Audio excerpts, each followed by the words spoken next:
Hey everybody, Jay Barino here. Thanks for joining me today. I have something special to share with you. I was able to sit down with members of the Frost Giant team, and I got an exclusive look at SnowPlay, which is the editor for Stormgate. Very exciting to see how custom content is going to be continued to be supported in the future in this new title. So for the first half of this video, we're going to be playing through Turf War, which is created by Daniel Lee on their team. This was available during the most recent private beta, but then we're diving into the editor itself, so we can look at the more updated version of this map that Daniel has continued to work on. And I had a bunch of questions to ask them. I really appreciated their time where they were able to talk through a lot of my questions and we could get an idea of both what SnowPlay offers currently and what they plan on continuing to update it to support in the future. It really seems like we have a bright future for community content. Make sure you tune into the PC Gamer Show on Sunday, June 9th, this upcoming Sunday, where they're going to be revealing the third race for Stormgate. So with all that in mind, let's dive into it. I tried to ask some questions that would be digestible for people who aren't as familiar with map making, but also hopefully satiate some of the more technical questions for more veteran map makers as well. So without further ado, let's dive into it.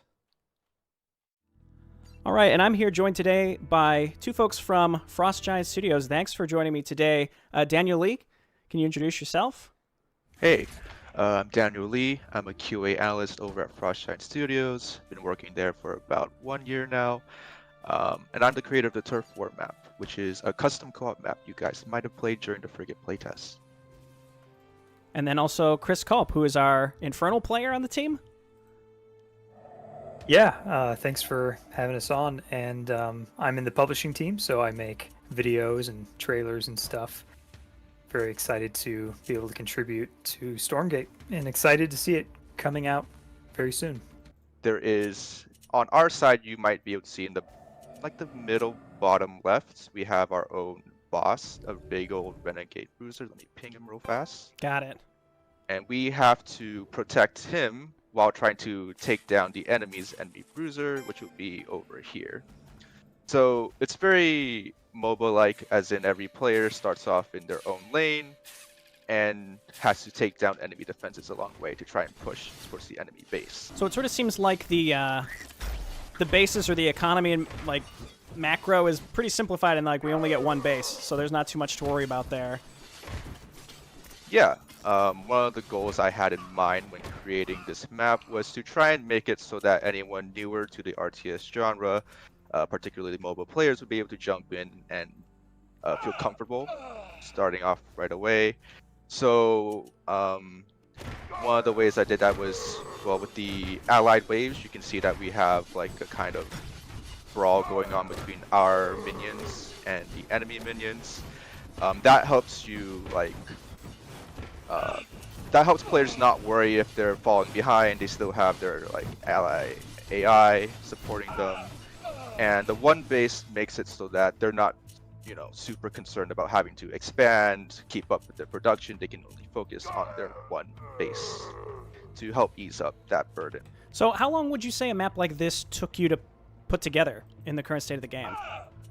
Oh man, I believe this has been in production for about 4 months now. I've basically just been cramming in for dev time on this after work during the weekends, so that might be equivalent to about maybe 80 hours so far. This isn't like not on this current version, but like in total since I started working on it in I think February. Yeah, and it's worth noting that the version we're playing right now is from a month or two ago, and Daniel, you've made some pretty significant updates to it over time since then. So after this, we'll dive into the triggers and all that stuff and check out how it's made. Oh yeah, please forget anything you see after we finish this. It's so embarrassing seeing my past work like this. Yeah, I was gonna ask because I knew that there was a newer version, and it's very hard, I know, for creators to look at their work that's from the past that they know has been updated since then. But yeah, I'm excited to see also the newer version, because I guess a big part of what I'm interested in doing is kind of seeing, what is the ease of making changes and and updating things here. I play a lot of StarCraft 1, Warcraft 3, StarCraft 2, that kind of stuff, which I'm sure you all are familiar with getting compared to quite a bit. And I think there was a pretty big gap between Warcraft 3 and then StarCraft 2 in particular when it comes to the creating the editors, the world editor and then the galaxy editor. And so I think a lot of folks in my community at least are kind of in anticipation to see. I think there's a lot of folks who are really, really interested in exploring what they can make. A lot of people have really good ideas, but really struggle to translate them into something like the galaxy editor, whereas the world editor maybe was a little more up their alley. I see. Well, I can promise you that there are very powerful tools for getting a lot of customization out of your triggers and units, and I'm really excited to share that with you in the upcoming showcase. Yeah, totally. And there's a couple of creep camps we should be taking too. I don't know why we're not doing that. Why At least we get how hard these towers are. The towers hurt. Yeah. Okay. Oh, the new creep camps? That's very exciting. So this one's actually a little bit ad hoc, where I didn't have the ability to, grant players a buff upon capturing the camp. So it's more like in League, where once you kill the creep, you will be given a team buff. So all of our heroes, I think, in this version now have like a speed and attack buff. Okay, great. Is the AI smart enough to take those at a certain intervals, or are they just gonna be like, "Oh, you've got them, congrats"? So in this version, they're just gonna let you have them without much contest. But in the next, I actually updated it like a week ago, where they will be able to contest those.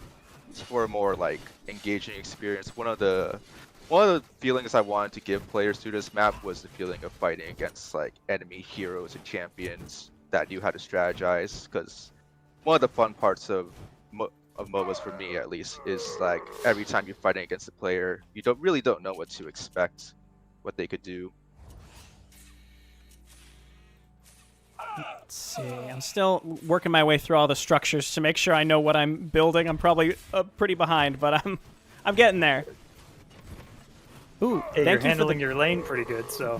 thank you for the help with the huge amount of dogs. Oh wait, that's the enemy. Oh, The enemy that is the enemy dogs. I'm running over. I'm gonna be honest, I thought that was one of you doing like a fun meme build, but I love that the enemy just makes like 20 dogs. Oh yeah.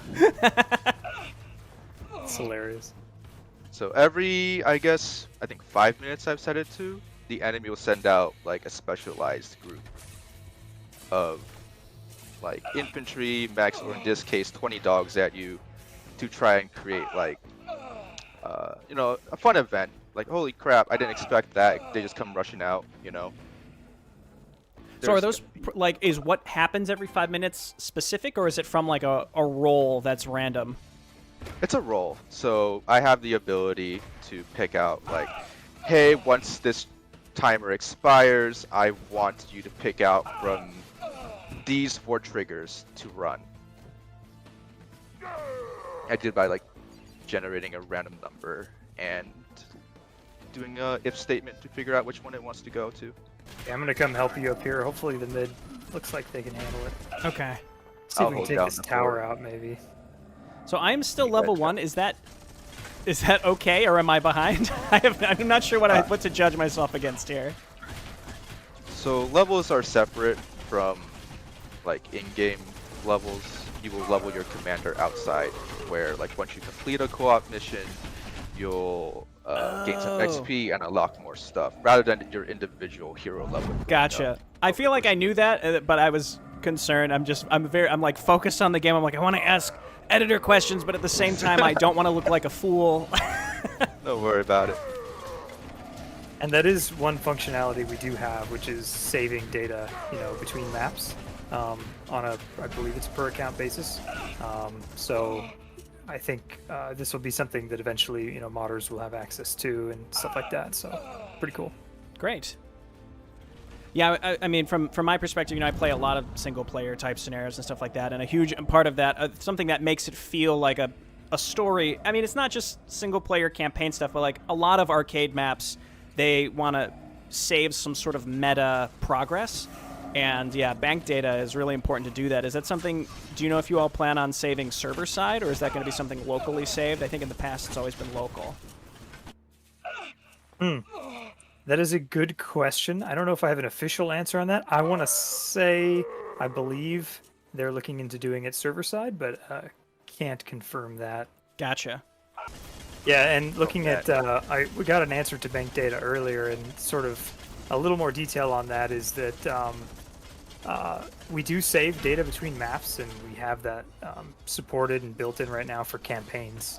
So we're building it with UGC in mind, but I don't think it's... Obviously, we're just not ready to roll out UGC yet, so when that time comes, perhaps that'll be on the list. Cool. Yeah. I am in hot water over here. Oh, we're just like diving real deep. I'll go back. That's okay. Just trying to go for it. They're split pushing. I think we have enough defenses, honestly. You sure? If I say yes, I'll look like a real fool when I get shown up. Don't worry, I'm coming. I'm spawning some new units. I'm gonna get in on the fight. Hold on, let me come up there. Okay. Oh, that's the bruiser. Hey, you're missing the action, Daniel.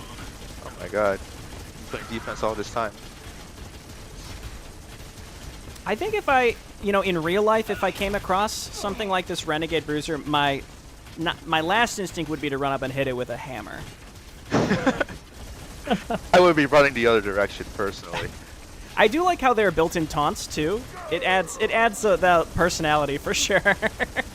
I'm proud to have said that I could win that. I mean, I understand that I'm playing with the person who made the map, which is manifestly unfair against the opponent, but for someone like me, this is a big this is a big deal. Oh, I assure you, I have lost multiple times in my own map, so do not worry about that. You guys also have other difficulty levels to challenge, right? So, for the frigate release, there was only one difficulty level at that time, because I hadn't had the time to go in and balance everything for like beginner to brutal. For the next upcoming release, there's definitely beginner to brutal difficulties with like scaling waves, and even some events that might not trigger on lower difficulties, and only on like brutal or hard. I'm really excited for people to play with those. Nice. Okay, we're back. We're in the editor itself, and this is an updated version from Daniel of the map we just played.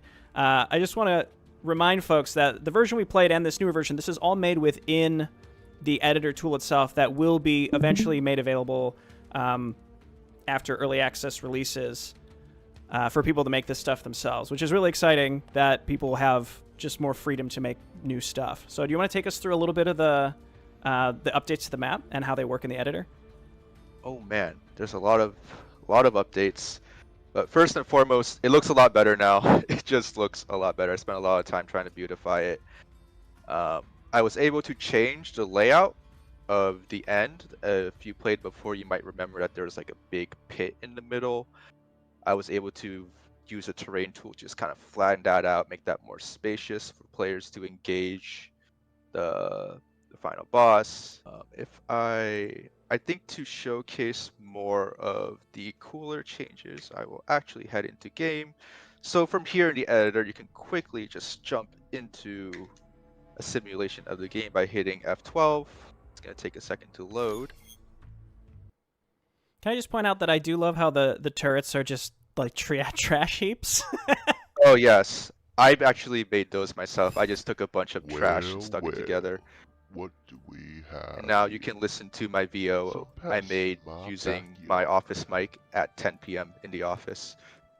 So I also watched Aaron's video, which I would ask all my viewers to go check that out if you're interested in the editor. It was a great first look for terraining and triggers and data editing.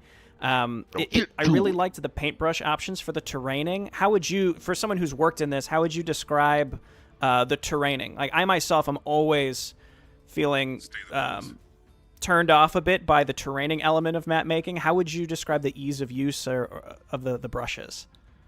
All right, let me just jump out real fast. I can even give you a quick demo. It's really fast for the most part. I was able to quickly iterate this entire layout over like a ton of playtests until I got to a point where I felt it was good.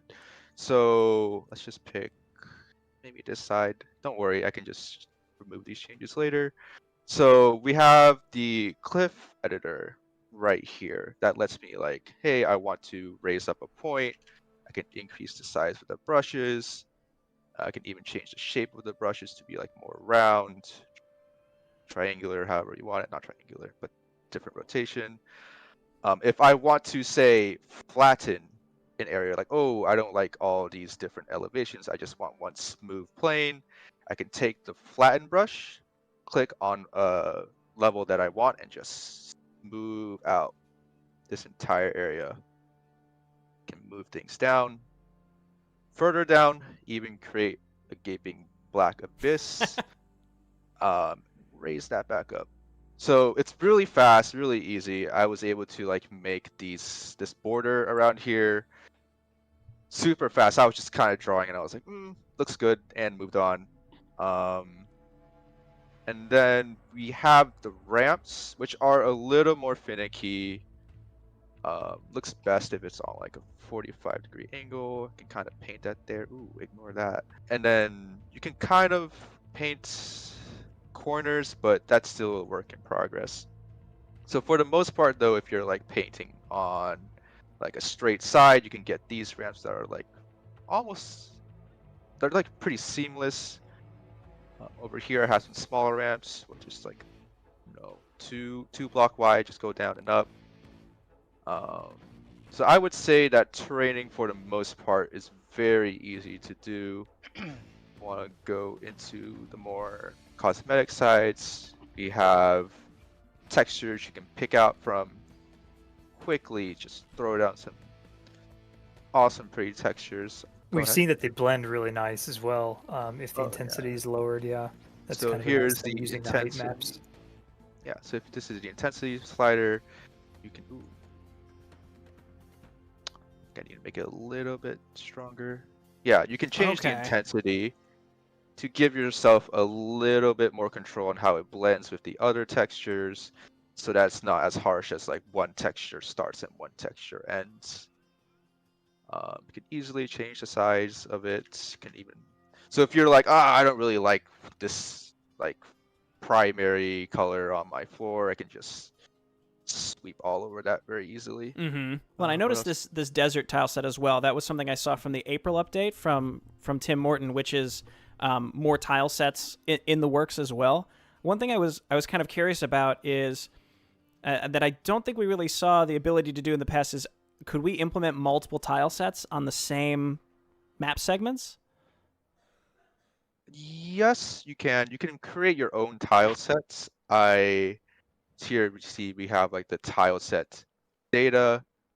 I don't know what actually happens if I swap this. Let's try it. Oh, there we go. See, Oh, didn't blow up. okay. Awesome. So you can, it will basically correspond with whatever textures you have in these slots here. So if I were to say, I don't really feel the desert vibe anymore, I want to swap to a forest, boom, there it is. And then you can actually get more granular here by changing these out to whatever tile you want. So if I would say, hey, I want like a desert and some greenery in it, I can combine those two and swap out which ones I want to. Awesome. It's pretty Okay. powerful. May I highlight something that I think is pretty cool that we might have missed? Yeah. If that's all right. Did you see how quickly he was able to go from I'm editing to let's play it in the game, let's go back to editing? Like that's Oh, that's yeah. one of the things we're most excited about is that the increase in iteration time is going to be so much more, helpful to modders and creators, because they're not going to have to fire up a separate client. They're not going to have to open up an editor separate from the game client to test their things. You can just hit a button. You're testing, you're iterating, you're going back and forth. And really what is challenging to making content is the iteration time, is how long it takes to polish, to build stuff. So by speeding that up, by making it so fast to go from testing to iterating to changing things, like we think that's going to be a huge boon to modders to be able to just make their stuff so much faster.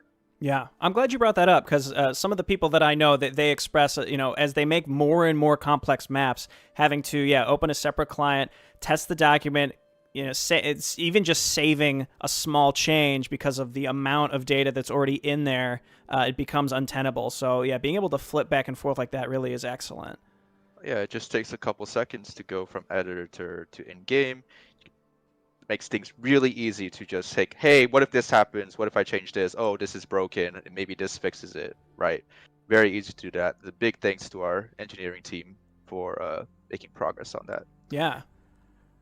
Okay. Well, Yeah, this is one area where there's a lot of optimizations going into the editor, and a lot of new functionality just actively being built. And one of the reasons where we haven't released it, just already, is that there's still so much to build, and we're learning a lot more about the tools and what kind of tools are needed, and how to make things quicker and snappier, and all of those things. So that process is ongoing, and it's really exciting to see how quickly these tools are evolving internally. definitely, and I realize I'm glad I did interrupt you, Daniel. I realize though that I did interrupt you when you went into the game to show us something, but I'm like, wait, go back. But I'm glad we did because it showed how quickly we could just go right back to the editor and make changes like that.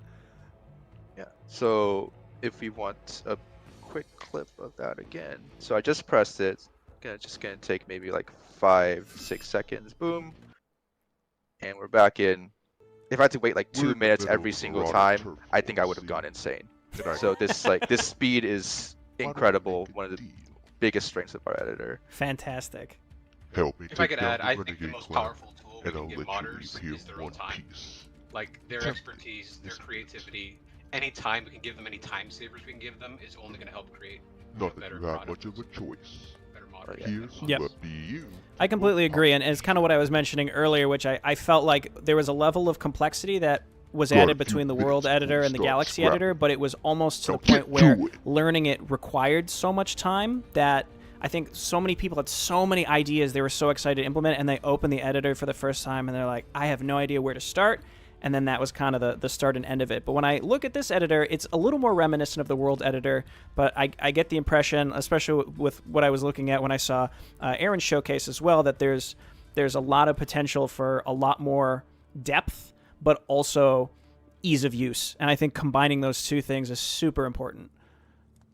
Oh Yeah, and to speak on that too, I started at Frost Giant 6 months ago, and I had basically no All right, experience now modding wait. or making custom It's maps. time for And a turf I got war! into the editor right away. That's some turf war right there. Yeah. Oh yeah. Um, it was very exciting. Yeah, and within a pretty short time, and given there's Allies are no under attack. documentation yet either, really, to speak of, I was able to learn it and understand the tools and get up and running like pretty quickly. I mean, I think the way the triggers are set up is probably the most technical part, but other than that, I mean, I think Great. it'll be very familiar for people who've used triggers before. That's great. And that was my next question, actually, was regarding triggers, is maybe you could show us something around like the global buffs you get when you take the creep camps. What does that look like in the trigger editor where it's, you take control of the area, it applies a buff, but only to specific factions on the map, and how do you apply those specific, like how does that work? How does that look? Yeah, for sure. So I'll give a quick demonstration of like taking the camp real fast. Just obliterate this creep. Okay. So when we take this camp, the trigger will fire, granting a player buff, or sorry, a team buff, which means that every player that is associated with a team, in this case the 3 co-op players, and this AI player that is fighting for you, all of your units will get a certain buff. They're still working on the visualizations of the buff, so we can't see it, but right now these units have increased damage and speed. And let me switch over to the trigger side to show you. Oh, look at that. We're right back. Oh yeah.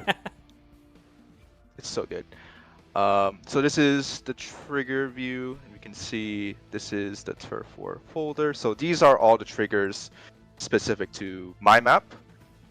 Anything above this is like for anyone to use. So if you're making a co-op map, then you would have access to these kinds of triggers. I won't get too deep into those, but let's check out this. You can see my long list of triggers. There is a lot of triggers running on this map.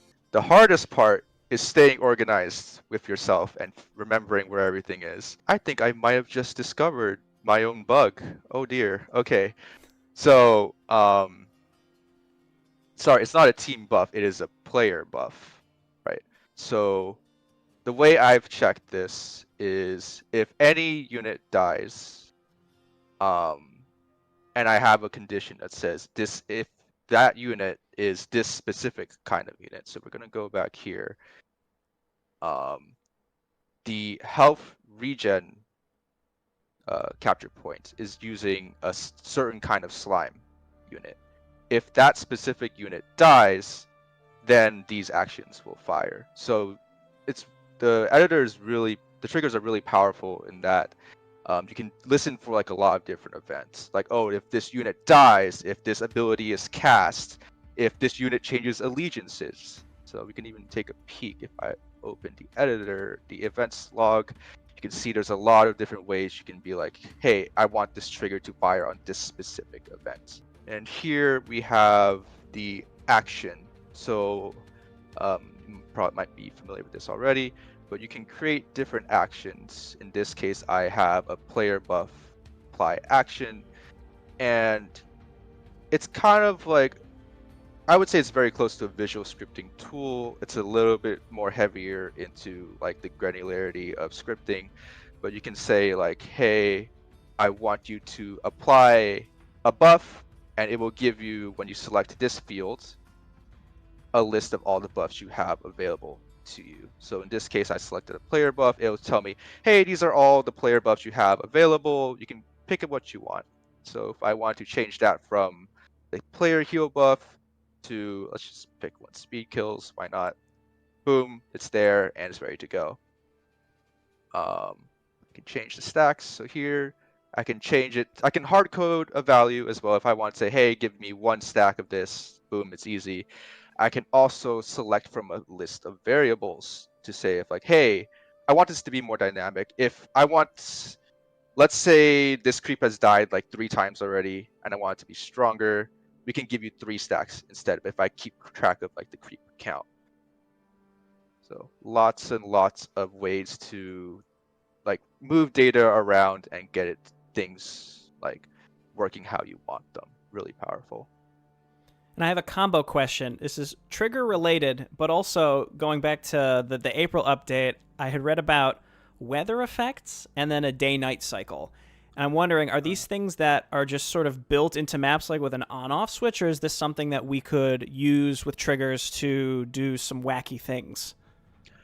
Okay, so the day-night cycle, I believe, is editable from the IGE.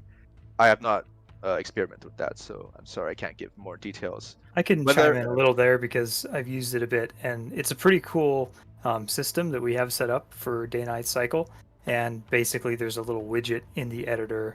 I don't know if you can bring it up, Dan, if you haven't used it before. Do you know what it is?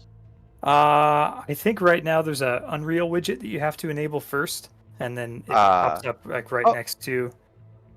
Yeah, there's also some controls here. Time of day, yes. So we can change time of day here. I think I won't be able to show off the weather effects though. I'm sorry. Yeah, weather effects are something that we're building for the campaign. They're just not quite implemented into the editor in a way that's, controllable for the end user quite yet. But time of day is great because it allows you to preview. You see the hour there. You can set the day scale, and then these things all interact with triggers as well. So it's really great because you can kind of trigger sort of custom time of day things to happen at certain times. Okay. And of course, because we're using Unreal Engine, we have this whole kind of suite of powerful lighting tools available there. So we're experimenting with localized lights for nighttime, and potentially even buildings and units could have lights attached to them in the future. So there's lots of cool things we can do with time of day, from the color of the sun as it moves around and things like that.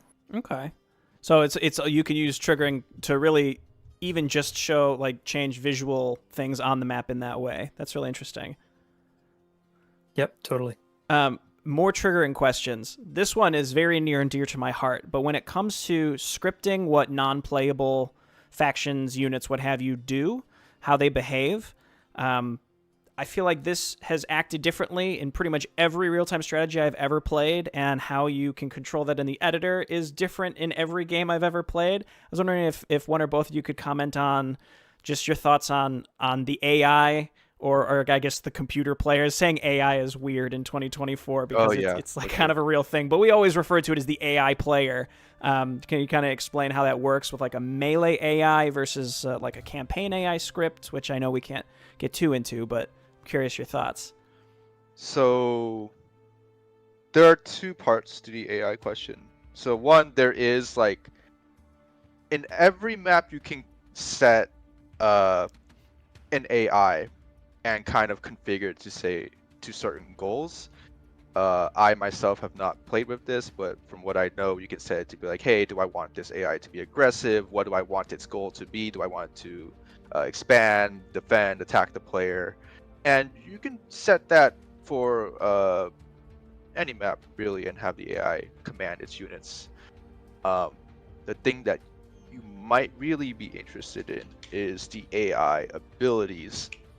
So, of course, there's stuff like autocast, where if you have like a med tech, it will heal units that surround it. But for more complicated abilities, you can actually set it so that it will only fire under certain circumstances. So, like, if you, I don't know, let's pick something here, like inhale poison. So this is a Flay Dragon ability. You can see that we can make it so that, oh, if this shield is under 50%, then the Flay Dragon will fire off this ability, because you don't want to fire it off at like full health, full shield, right? So there's ways to set different conditions. If there's like, oh, I don't want to waste it on this like one little like enemy lancer, right? There's got to be at least 7 lancers to go to. Then we can make it search for like 7 different enemies and then fire it. The way this works is that you have to AI. There's just one trigger you have to fire. You just have to allow AI casting for a certain player. In this case, player 4 is the enemy, and then anything you've labeled as able to be used by the AI will then continue to fire and search, and you can really have fun with making new abilities and making sure that the enemy AI fires it in the best circumstances. So could I apply this to my own units? Like, for example, if I have a spellcaster and I'm not great at the game and the spellcaster's about to die, I could configure the triggers to say, you know what, just have it fire off something if it's like 1 hit point away from death. Yeah, so if let's say I just swap this to like player 1, which would be like me, player, it would just start firing all of these for you. So if you really need it, you can use it. Okay. It sounds silly, but I would love that. I'm not the greatest at managing all my spellcasters either, so if I could get my like medtechs to use Nano Swarm on the right targets, that'd be great. Yeah, we also have those. That's definitely something where I think in competitive play it's important to give the player complete freedom and also the challenge to use those appropriately. But I think for a lot of the stuff that I play, especially if you make a cool ability and you want to show it off, it can be good to allow it auto-castable, but only in specific circumstances. I like the sound of that for sure, and it seems very configurable. This is autocast like 10.0, basically. You have a lot of control over your circumstances. Awesome. The next question I had, which was actually something I was talking with a friend about recently, was collaboration. So if I had 3 people and we wanted to build a map together, how is that possible? I know like in StarCraft 2 you could export XML, but I know that there were some there, I don't want to say issues, but it was kind of nebulous with how it was exported and how things were labeled. Is this something that can be, like the triggers or the data editor, is that something that can be exported and shared?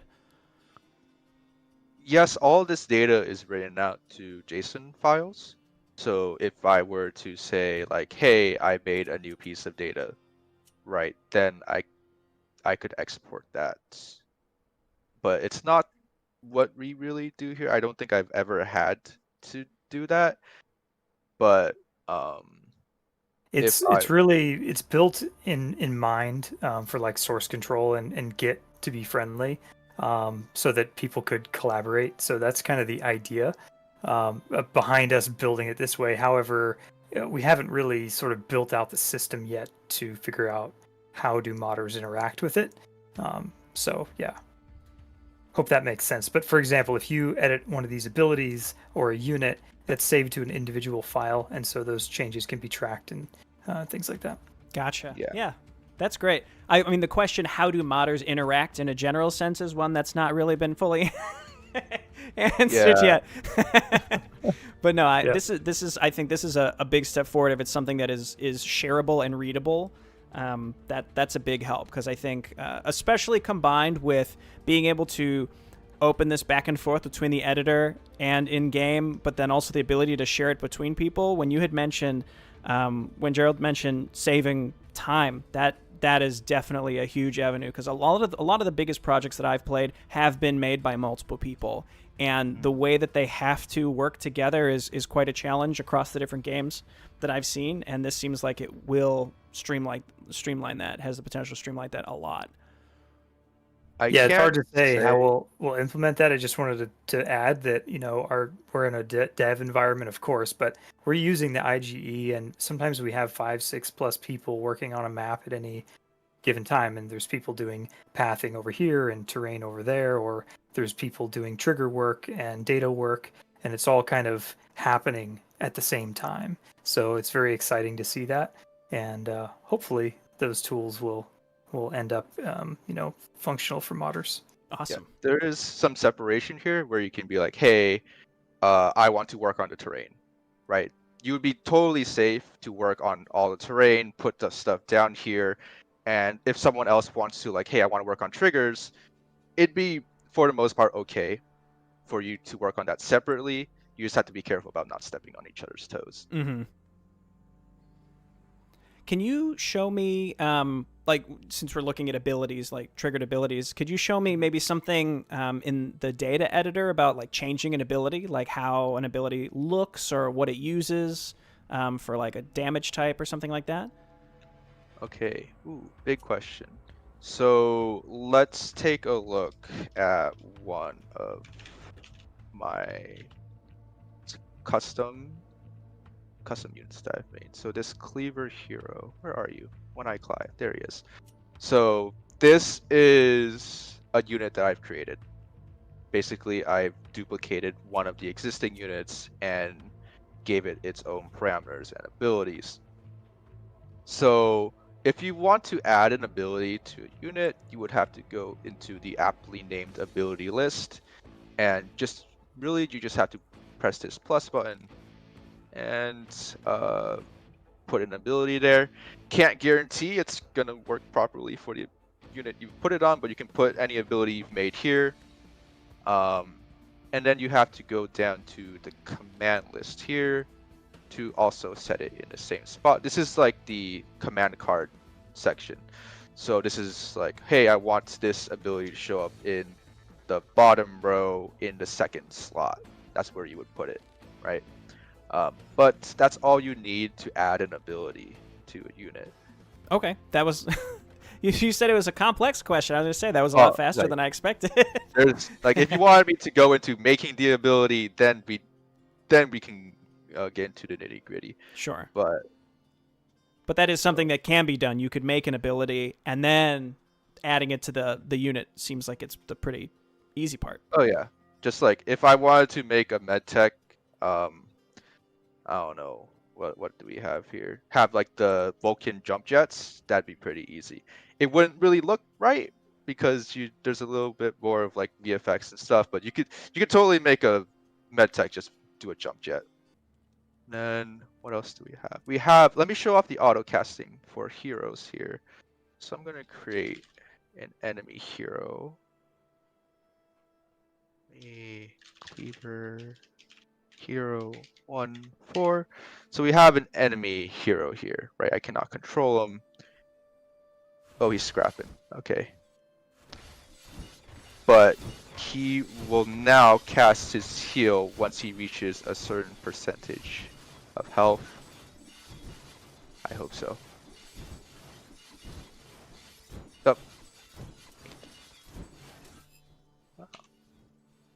Oh, right. So I've actually made it so that these triggers won't fire on certain difficulties. So we're actually in the beginner difficulty right now, so that this trigger won't fire. That's a little embarrassing. But it's cool that you can have that functionality. I mean, you're not just increasing the health of some units or spawning some more units. You're actually modifying their active abilities or passive abilities based on difficulty. Very cool. But here, yeah, we have, this is my difficulty initialization. So on every map, there's an init function, and you can, like, anything you want to do at the start of the map, you can just put it there, mostly for setting variables. And each difficulty is rated on 1 through 4, 1 beginner all the way up to 4 brutal.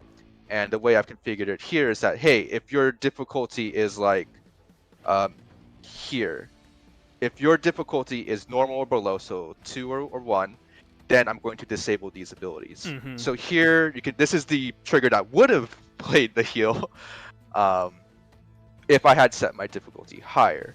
So now I'm going to force the difficulty to be brutal.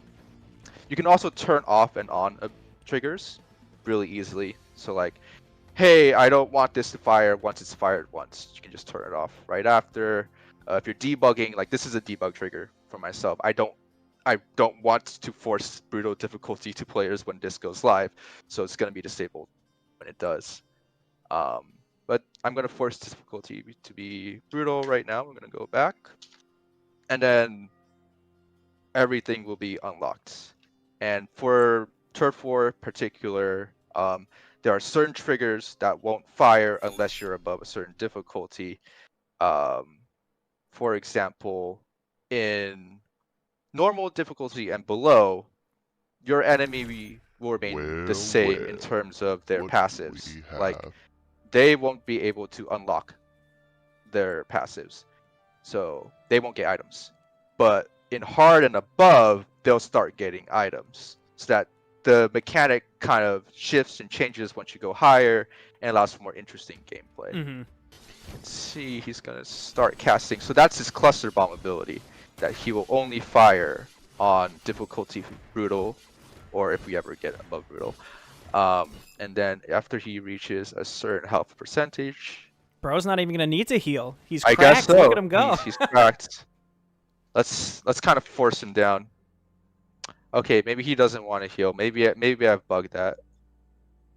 Oh no, there he goes. Okay. Sorry, yeah. I forgot. There's internal timers. How you can configure how often you want it to check for whether it wants to heal or do ability. I set it to like, I think 5-6 seconds in between every check. So there he goes again. So that you don't have to like have everything firing at like every single second. It's also worth mentioning, you're talking about compartmentalizing triggers. Not only can triggers be, called for that you have on this level, but there's like a catalog level of trigger as well. So if, for example, you know that you're making maps with a lot of attack waves and you want to create this custom logic, for your attack waves, you can kind of create that once and then reference that in all of your maps. And so anytime you need to update that logic, you're doing it in one place. So again, I don't know if this functionality was in the Star or Warcraft editors, but I think it's very powerful.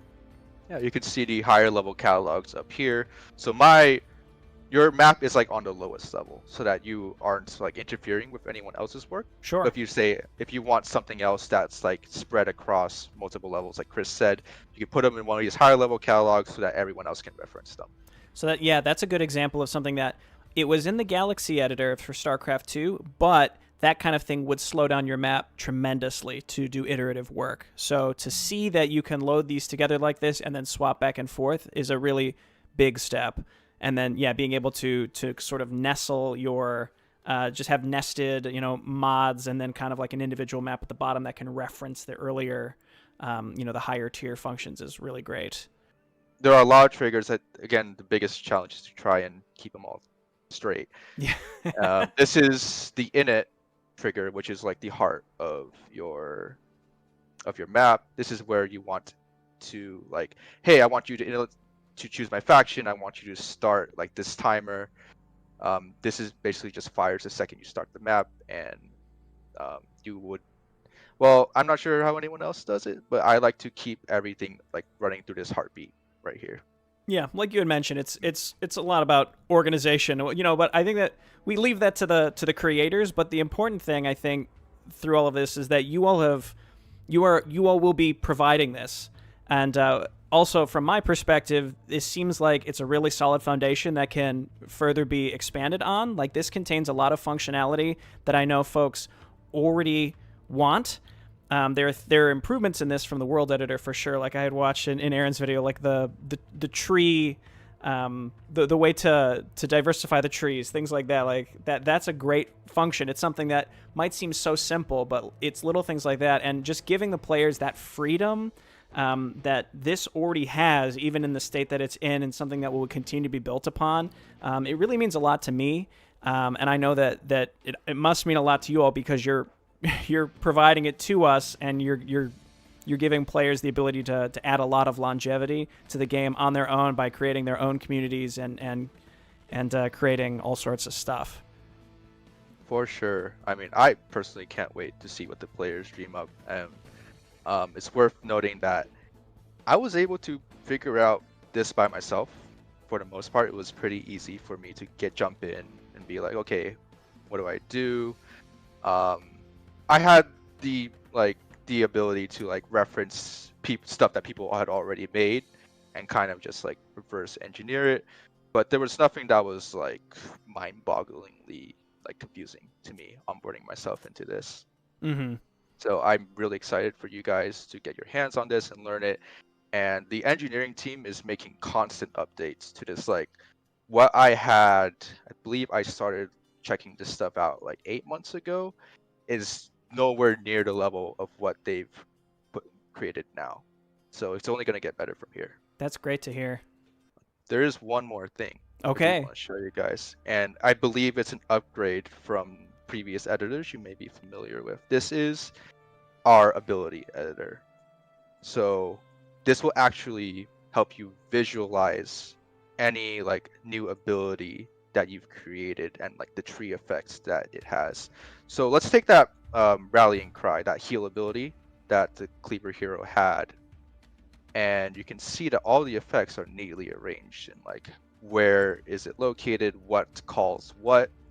So here, this is like the base of the ability. This is where you set like cooldown, energy costs, and then once it's activated, you can see that it says cast game effects. This is where I search in a radius for like who's nearby, and then I will apply the heal buff to them, which has the heal effect on it. So this is basically you're given super advanced Legos to make all your abilities with. So you can build it from this view. Yep. That's fantastic. So this, like, if you build it from this view, and it kind of creates the back end data for you then. Oh yeah, let's do a quick. Normally you'd be able to like pick one of these, and it would populate that section for you. But unfortunately, there is a current bug with this annoying little window. Maybe next time. Sorry. You always gotta leave them wanting more, you know? Yeah. The thing about building your tools is that sometimes they might break a little in the process, but that's how you get improvement. Absolutely. I really like this view. This is something, I mean, just in like day-to-day normal person work, being able to visualize things like this and kind of snap it together in an intuitive way, and then have the program build the back end for you is a huge step for accessibility. Oh, for sure. I think there was one, like, maybe a few days where this entire view was down. Like if I tried to view it, it would kind of crash. It would just crash the editor. It was a terrible time. I was like, how did anyone live without this? It's so convenient. I can't wait for you guys to work with it as well. Well, that's great. Is there anything either of you want to add? I think this has been a great showcase of the editor and where it's at now, and a lot of good ideas on where we might expect it to go eventually. Yeah, just that we're excited to start sharing, I think, more of this tool set and, showcase the power of it and things like that. We're very excited to get the editor into modders' hands, as Daniel mentioned. And really, that's where we're going to get so much value as a community, to see people just run with these tools and make their own maps, and also poke holes and say, hey, this is where I'm trying to do this sort of thing for my map, but I can't do it. Can you guys figure out how to? And I think this partnership collaboration that we hope to build in the future will be just great to imagine, what custom games is going to look like in the next 2 years, 3 years, and beyond, right? It's going to be incredible to see. I'm sure there'll be more new genres like that will spawn out of this tool set, like they have from the Warcraft and Starcraft editors of the past, and it's going to be cool to see what those look like. I agree. I'm looking forward to it. Thank you so much. We appreciate you guys joining me, or letting me join you today, and we saw a lot of cool stuff. Thanks again. Thank you for letting me talk about my map. Of course. I love nothing more than talking about my stuff, and I hope that all of our players, you guys can enjoy the next iteration of Turf War in the next release. Thank you guys so much. Looking forward to it.